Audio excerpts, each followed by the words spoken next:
Welcome back to 15 Lanes Talk Game Week 31 review show. We are going to talk about all the games that happened all over the weekend as we saw Chelsea and Liverpool dropping points in the top four race after Manchester United had just dropped 2 points. And on the other hand, we saw Manchester City ending Arsenal's quadruple dream. Let's go!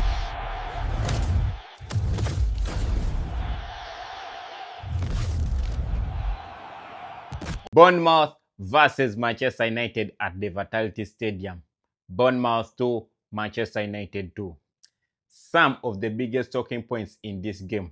We saw Manchester United gain a point in the top four race. As on the other hand, Bruno Fernandes was also on the score sheet and also created the second chance that led to Manchester United's second goal through an own goal by a Bournemouth player. Also, Bournemouth extended their unbeaten run to 11 games. Remember, they last lost to Arsenal in January. So they have gone down 11 games unbeaten. And we talked about this in our preview show that Bournemouth are unbeaten in 10 games. Are we going to see them extend their unbeaten run? We saw them coming back in that game against Manchester United to tie the game. Yeah? There was also a VAR controversy in this game as Ahmad was denied a penalty when the Bournemouth player pushed him in the box, and they never even went to the VAR to check for that penalty, and the ball went from the Bournemouth side to the Manchester United's goal, whereby Bournemouth scored their first goal. In this game, we saw Harry Maguire being sent off after giving Bournemouth a penalty. We're going to see Manchester United crumble since they are still fighting for top four, and we know how instrumental Harry Maguire has been in this Manchester United squad since Michael Carrick took over and Manchester United went to a back four. You understand? So we just have to wait and see after the international break how everything is going to unfold in the remaining 7 games. Brighton versus Liverpool at the Amex Stadium. Brighton 2, Liverpool 1. Some of the biggest talking points in this game. Liverpool have now dropped 4 points in back-to-back games. You understand? Last week they dropped points against Tottenham Hotspurs, and this week they dropped points against Brighton. And remember, in our preview show also we talked about this fixture. It's not an easy fixture at all. You understand? We know Brighton has been giving Liverpool hard time, and Brighton has been giving many big teams hard time. And Liverpool was the victim this time around, as Brighton, they are also still fighting to get in Europe. Now, we thought that since Liverpool had beaten and humbled Galatasaray at the Anfield, they will get that momentum from the Galatasaray match and bring it to the Brighton match to give them more boost to see like they can close the gap on those top 4 positions. But that momentum of the Galatasaray win never helped Liverpool, or it never showed up in this game. You understand?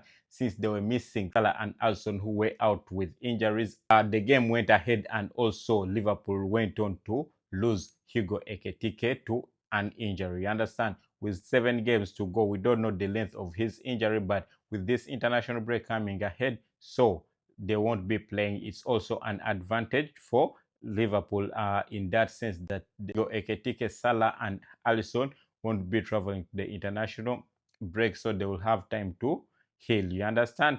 And maybe they will come back in time to help Liverpool to secure the top 4 or Europe. Also, we mentioned about Liverpool defense this whole season. We have seen how many games the Liverpool defense has cost them this season.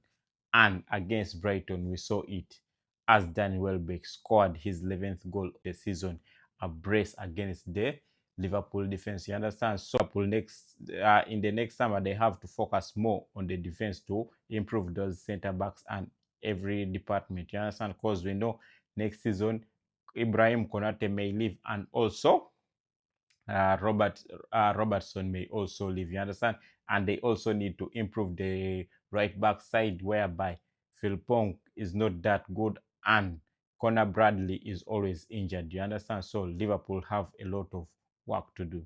Everton versus Chelsea at the Dixon Hill Stadium. Everton 3, Chelsea 0. Some of the biggest talking points in this game. As Everton's European dream continues, Chelsea have now lost 4 games consecutive. 2 in the Champions League, 2 in the Premier League. And they are still fighting for top 4. Remember, Manchester United played on Friday, and we thought that Chelsea and Liverpool will take an advantage to close the gap on Manchester United. But they ended up losing all the 3 points, and Manchester United went ahead to gain 1 point in this top 4 race. You understand? Here we talked about the Chelsea defense in our preview show also, and we mentioned like their defense has been struggling. They spent $1 billion, but they never fixed the defense. You understand? We all know how Everton gave hard time to Arsenal, and we said, are we going to see Everton exploit this defense? And it did. You understand? All the 2 goals that Everton scored, through Beto came because of poor defense organization and communication. The first goal we saw, Fofana did not communicate with Robert Sanchez very well. The second goal also, Idris Gana Gueye intercepted the ball and ran halfway of the pitch when no one was there to defend him, and Chelsea got punished. In this game, we said Chelsea went in this game when they are 5 points ahead of Everton, and we mentioned that Everton need, if they win this game, they will just be 2 points behind Chelsea, so they need this game, and Everton went ahead to close that gap to 2 points. So the pressure is on Chelsea.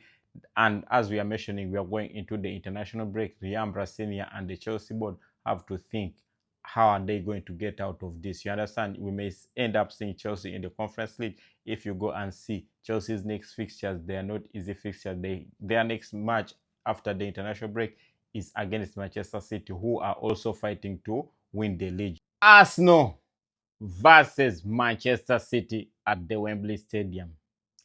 Arsenal 0, Manchester City 2.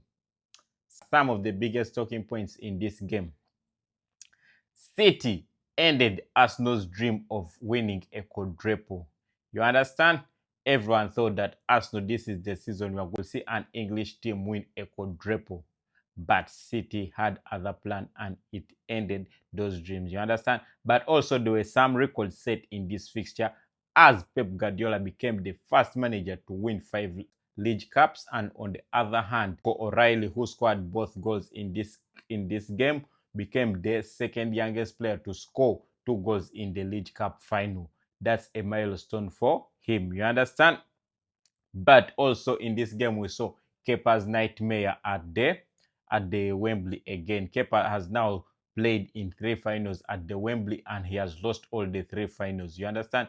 Manchester City dominated the game, but they were not creating anything. And we all know Kepa's weakness are crosses. When Manchester City in the second half pressed Arsenal, and whooped in those 2 crosses, those were the 2 shots on target for Manchester City. They ended up scoring from the 2 crosses to lift the League Cup.